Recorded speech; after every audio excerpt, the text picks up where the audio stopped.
Jeshi la Polisi mkoa wa Mtwara linamshikilia Hamisi Mohamed Bakari mwenye umri wa miaka 25.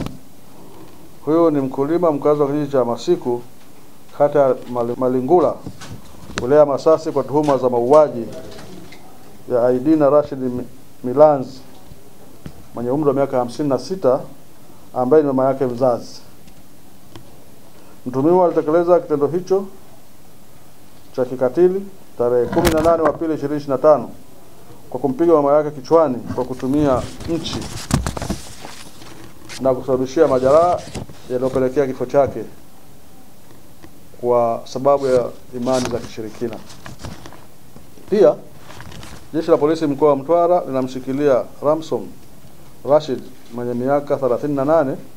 Huyu ni mkazi wa kijiji cha Nanyindu, wilaya Masasi, kwa tuhuma za kumjeruhi Hamad Ismail mwenye umri wa miaka 46, mkulima mkazi wa kijiji cha Nanyindu, wilaya Masasi. Mtuhumiwa alitekeleza kitendo hicho kwa kumkata mhanga sehemu mbalimbali za mwili kwa kutumia kitu chenye ncha kali na hatimaye kusababisha majeraha. Chanzo tukio hilo ni wivu wa mapenzi.